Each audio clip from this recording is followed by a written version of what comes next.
Let's get the read on all this. House Ways and Means Committee member, Republican Tom Reed of New York. Congressman, thank you for taking the time to join us. Thanks for having us on.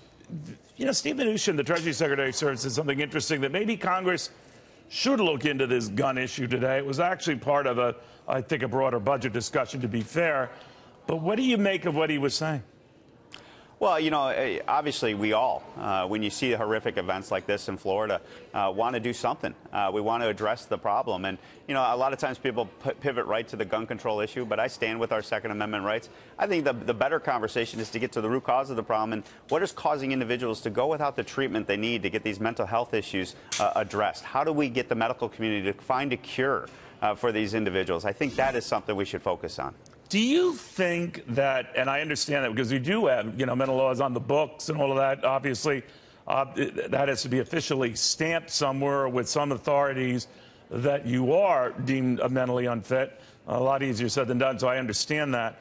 There was nothing to telegraph in the past with Cruz that this was an issue that would have prevented him from getting, in this case, a weapon, a powerful weapon at that, an AR-15 semi-automatic rifle. Now, I guess what I'm asking you is that, should it be harder to get weapons that are progressively stronger or more powerful?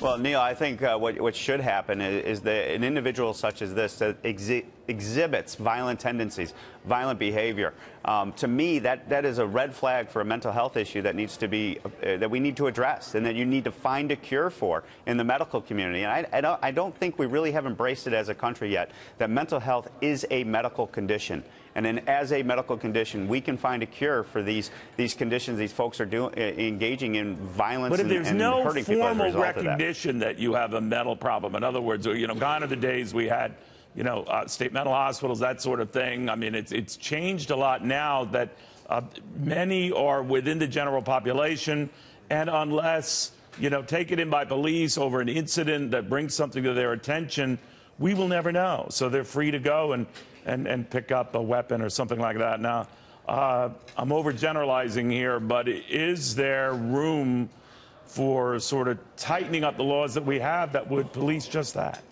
I think there's an opportunity for that conversation because I think we've made great steps in deinstitutionalizing folks with mental health and really trying to embrace it. And we need to continue that policy. But at the same time, when someone exhibits a medical condition that's a threat to our fellow citizens and their safety, I think it's a ripe time to have a conversation. How do we get them the treatment they need and protect us as American citizens in a free society from that threat? That is an honest conversation, and that's the harder conversation to have, and that's why it hasn't been solved or raised. If I can pivot, if you don't mind, to other news items, including the immigration plan right now. The president is not keen on this sort of bipartisan middle ground idea where you would allow more legal immigration into this country. He says that it could get out of control. I'm kind of paraphrasing his position.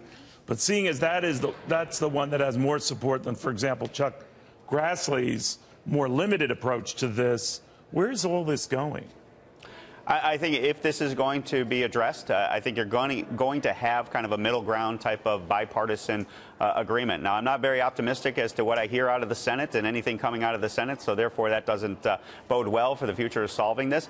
But when you narrow this issue down to solving two issues, in my fundamental opinion, taking care of the kids that are part of that dreamer population, I think that we can solve that and allow them to have the American opportunity, American dream. But we also have to secure the border. And if you limit it to those two items alone, I think there is a solution that can be forged together here. But that means by definition that you wouldn't necessarily go right after the chain migration thing or the lottery program on migration. Those would be fought on another day. Possibly, but I think you need to address some of that as part of this, because that's part about a functioning border security. That's functioning immigration system. So I think that is part of this conversation, and maybe we just narrow it down to these dreamers, border security, and doing what we can to prevent this from happening again. On the budget and the president's budget, there are a lot of people at Panda saying debt on arrival or that it doesn't even come close to balancing in the next 10 years. Do you think this president cares? Do you think your party cares about deficits? You know, this is something I'm very concerned about.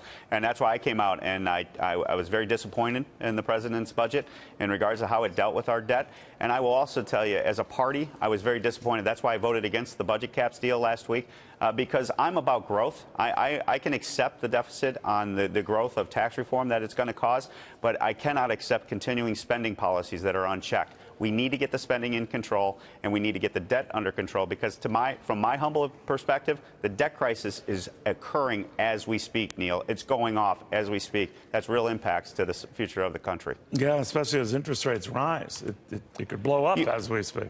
You're not going to be able to find enough money out of taxpayer dollars or borrow enough to even make the interest payments. We're getting to that point where if you were home, you would not be able to meet your bills because you're just paying everything on the credit card tab. You're right about that. Congressman, thank you Amen. very, very much.